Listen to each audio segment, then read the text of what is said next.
there's a stat line that pretty much sums up, I think, what a lot of fantasy managers are dealing with this weekend and trying to figure out who they can start on the Buccaneers at receiver besides Emeka Egbuka. Last year, week 1 for the Bucs, the leading receiver in terms of yards was Chris Godwin with 83. This is wide receivers and tight ends.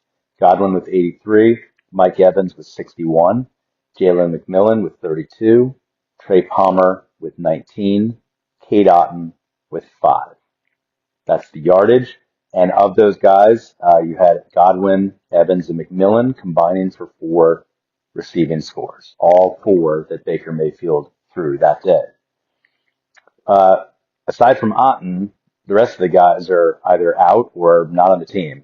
In Trey Palmer's case, it's a really bizarre situation that is, I guess, not surprising given the fact that, and I talked about this on a podcast this summer, the risk of Mike Evans that seems so apparent at his age. That his wide receiver ADP was 16, which seemed ridiculous. Given all the things I talked about, I'm not going to rehash on the podcast, but I kind of walked through how illogical that ADP was. He was the 25th ranked receiver, 26th ranked on my draft board. I was recommending people fade him a couple rounds, essentially. Godwin, who I really liked over the summer until it was clear that he was not going to be ready for week 1, and then dropped him down pretty low. His ADP was 32 at receiver. I had him at 37, but I had him 17 spots below his overall ADP. He was basically, fade him by more than a round. And then with Egbuka, I pushed him up naturally because there has to be some kind of counterweight to all this.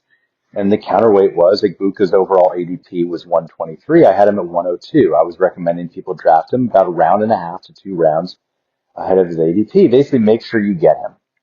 I didn't think he'd be incredible. I just thought he would be good and ascending, and that by the fantasy playoffs, we might find that he is a weekly starter.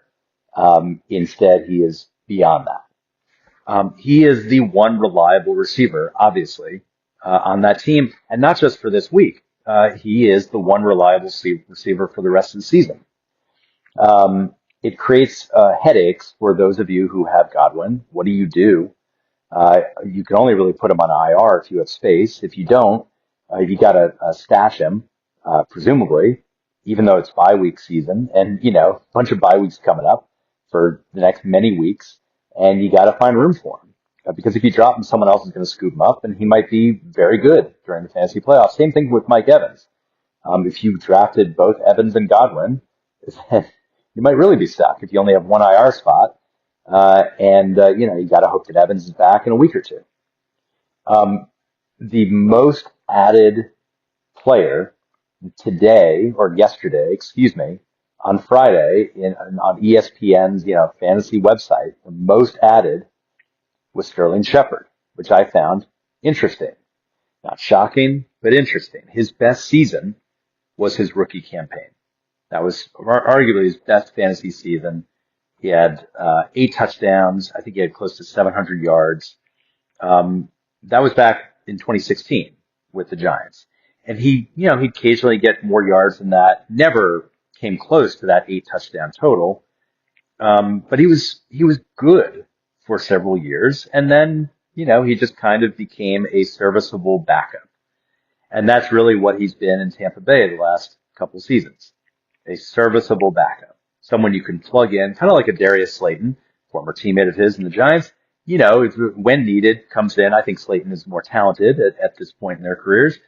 But Shepard comes in, gets you 6, 8, 10 fantasy points, maybe a score. Last week he got the score, and I think that's why he's the most added. The touchdown is what draws people in because they see double-digit scoring and they go, ah. But what it doesn't tell us is that he hasn't been getting a lot of targets. And even with Godwin and Evans both out, I don't see that target share popping. He had 6 in week 1, and then 4, and then 5, and then 4, and then 5. Maybe he gets 6 this week. Maybe 7. So what are we looking at? Maybe 5 catches for 50 yards. That's, I think, a realistic ceiling. Expecting him to score again, maybe there's a 30% chance, 25% chance statistically, give or take. Um, but I can understand why people are rushing to get him, but I also think that there's other options out there that you can get probably more easily at this point because he's becoming a hotter commodity for those who are desperate for, someone who can get you 10 points. Cade Otton, who I thought would break through in week 4, he didn't, and then he broke through in week 5. He is capable of breaking through at any time. I don't like starting tight ends in flex spots, but Otton very realistically could be number 2 in targets for Tampa Bay this weekend. Another guy who nobody's picking up is maybe a 5 of you, is 7th round rookie Tez Johnson. Undersized receiver, reportedly great after the catch, or at least that's what the tape shows, in terms of that's what he's known for. He's not the speediest guy, but he's very quick after he gets the catch, after he catches the ball. And he has, the ability to go toe to toe with Shepard. Last week, he basically had the best game of his young career, 4 catches on 4 targets for 59 yards. If he had gotten a touchdown, he would be the most added probably today, not Sterling Shepard. That's not fair to say. Shepard got the TD. He deserves it. And, you go with the points. I get it. But the interesting thing is they went toe to toe already last week in terms of snaps. And that's, to me, indicative of where this team values those 2 players. That Shepard got 25 offensive snaps. Tez Johnson got 22. Otton, by the way, got the most of any playmaker besides Baker Mayfield. But, in terms of receivers and running backs, Cade Otton, 92% snap count. Otton's going to be on the field. I mean, that's all there is to it. The rest of it is a crapshoot. And I understand Godwin, was on the field most of last week, but you still see this neck and neck between Shepard and Tez Johnson. And I don't think that Tez Johnson is a step down from Shepard. They're separated by about a decade of age and experience. I get that. But I think Tez Johnson has the same or even higher ceiling than Sterling Shepard. I can't rank order right now in my head, because I thought about this before pressing record for this podcast, of who I'd rather have. I think a big part of me would say I want to go for broke with Tez Johnson because there is a certain appeal to taking a guy like him because we don't know what his ceiling is.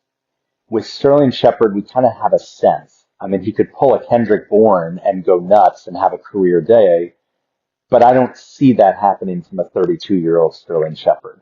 I think I'd rather go with the guy who's like, well, how good could he be? If he got 4 catches for 59 yards last week, and now he's, Godwin's out, and there's a clearer path for targets and yards, what if he exhibited that same skill level and that same playmaking ability, but just on an order of magnitude that might be double the snap count of what we saw last week? That seems pretty exciting. So if you want to be conservative about it, you go with Shepard. Or very conservative, you go with Cade Otton, and you go for those, 5, 6 targets that he'll probably get, and the 6, 8 fantasy points, although I don't like, tight ends in the flex spot. But if you want to go for the big boom, I would rather go Tez Johnson because I think in a realistic worst case scenario, he gets about the same number of receptions and yards as Sterling Shepard. That's a realistic worst case scenario. And I think a realistic best case scenario is he breaks through and he becomes kind of the next big rookie kind of breakout sensation. And suddenly then everyone's picking up Tez Johnson next week. But good for you. You've already got him on your roster. I'm BJ Riddell, Fantasy Football for Winners. Follow me on the blog. Email me anytime. We'll see you tomorrow.